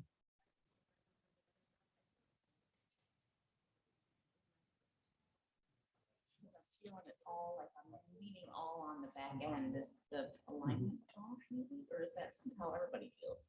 So you feel as Well, you're that's when I said I was cramping. That's where I got. Was it when you had the prosthetic foot back? so you feel like you're When you really like felt- sinking back and like it's okay.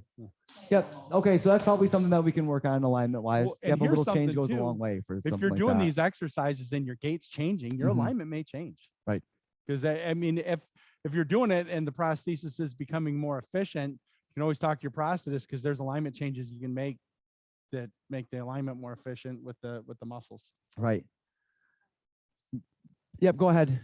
I just wanted to know if we want to ask Bernard and Jennifer too, and even Paul, if this has resonated with them while they're doing it at home. Right. If they can feel it. Yep, I was gonna ask specifically because I know that last time Bernardo mentioned that he didn't feel like that we had things that were tailored for osseointegration. Did you feel like this was more comprehensive for you today? Oh, he's got to unmute. Yep. Yeah.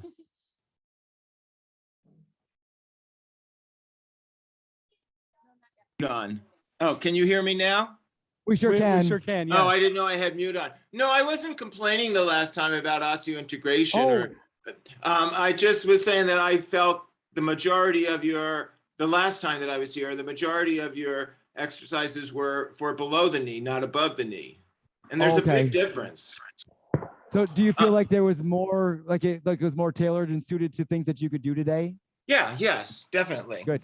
Good. One thing I wanted to say is the thing about squatting for like above the knee. I'm tall, and I found out if when I go to sit down, I just plop near the end. So when I do these type of exercises, I put pillows on the chair. And Oh, good idea. Because I'm like 6'1", so chairs are, they're just a little too short for me. So that helps a bit. Just an FYI. Right. No, that's No, a good that's a point. great suggestion, Absolutely. actually. Absolutely. Thank you Yep. for that. Yeah. And like when I forget, what's the guy in the black shirt's name? Scott. Yeah. Scott, I forgot your name. Yeah, I didn't know which is your, I don't know what's the right term to use, your bad leg. Your right or your my left. Oh, okay. My 'cause I left is couldn't- my prosthetic side. Your prosthesis is on the left. Okay, because when you were doing some Yes. things, I didn't know which leg you were using. It to me, it just helps if you have shorts on, so I really know what somebody's leg is. Well, we Okay. need better weather for that. Yeah. No, Sorry. I think I did have shorts on He the did. first one. He Didn't did. Just teasing. Yeah. Just teasing. Okay. Yeah. Yeah. I'm in Oregon and it snowed here 2 days ago. It's the first time in like 50 years in April. Oh. Oh. But anyways. Did they say they had snow in the UP? Or no, that's North Dakota. Yeah. All over the They're place. getting like 24 inches or something. Right. Does anybody else online have any feedback or have anything I'm that just they wanna confused add? about one. Is Michigan Eastern or it's Central? We're Eastern time zone. Oh, that's why I screwed up. Okay. Okay. I had that it was 4 o'clock, but I thought you were in Central. I forgot. Oh, Michigan's Eastern time zone? Wow. Okay. There's a very small part of our state that is central, but it's only a couple counties. Yeah. A couple Oh, really? counties. Oh, what, the Upper Peninsula? Right. Correct. You got it. Oh, okay. Nice job. And I think the Western, like Niles, is that? No, No, just nope, the UP? It's just that very western part of the Upper Peninsula, southwestern. part of the Upper No big Peninsula. deal. I just knew it was 4 o'clock, Right. but I thought you were Chicago time, and that's why I was 2 hours late instead of 3 or whatever. Right. Time difference. That's okay. We're good. Yeah, glad you came back. Glad to see you. Good seeing you again. Yep. So how often do you do this? Once a month on, Correct. is that right? Yep. Correct. Yep. Yep. So next month, Brianna, what's the date next month? May 11th, we'll be meeting again. Okay, sounds good. And I appreciate the suggestion. Let's write 4 o'clock Eastern time on Right. the things. I mean, that is. I was just looking at it. It said 4 Eastern, and my mind said that you guys were in Michigan, and stupid me thought Michigan was Central. Yep. No Everything's worries. Like I Yep. said, this is new to us, reaching people from different areas Right. too. So it's, we adapt as we go. All right. Okay. Well, thanks everyone for coming. We really appreciate No, I it. think that, Was there somebody else that had something? Yeah, I was going to say, Oh, Jennifer, I Jennifer? think had something she was going to say. I really enjoyed it. Well, good. Well, thank you. We're Yeah. glad. How were the exercises? Challenging. Like the balance ones, I'm really bad about. I got to work Right. on. But So Jennifer, I want to suggest that you go back and watch some of our videos because there are some things in those videos that will go through and kind of teach you some control points using your limb inside of your socket To help to you with the help you balance and control things that will help put things together for you as we continue to advance. So I'd strongly encourage you to go back, watch and try to participate in some of those other ones. Now, when you do those, it will be very beneficial if you have somebody that's there with you to help, because there are some things that kind of will help having a partner to kind of go through some of the things with, so that you can kind of sit back and experience it and not have to go through the whole thing. And if you don't understand something, reach out to us. We're happy to answer questions and things and make it so that you understand it fully. And the idea is, we like to work on, so you'll notice there's usually a progression where we do strength training exercises, core exercises, and then the balance, because it's a build up to the balance, because those other exercises are going to help you with that, Right. with the balance as you do them. So That's what I was gonna ask next is how do we get a hold of you guys? Like email or text, or how do you prefer? Or we're going to let Brianna answer. I already emailed you, Jennifer. So Oh, you can be on the lookout for Brianna at contentstudio.us. My email's different because I work for company Mammoth, but my dad is Scott. So that's why I do Bremer's marketing and stuff online. Cause yeah. So Okay. yeah, I emailed you and I asked you some stuff about your foot size so we can donate you over a leg, or not a Okay. leg, but a foot. Yes, thank y'all so much. Yeah. Our pleasure. Thanks for joining us. Uh-huh. All right, everyone. Well, that concludes our Yeah. meeting for today, and we'll be meeting again May 11th. So, Yep. Hope to see you there. Okay, thanks a lot. Good night. yep. Thank you. Bye. So, what do you guys think?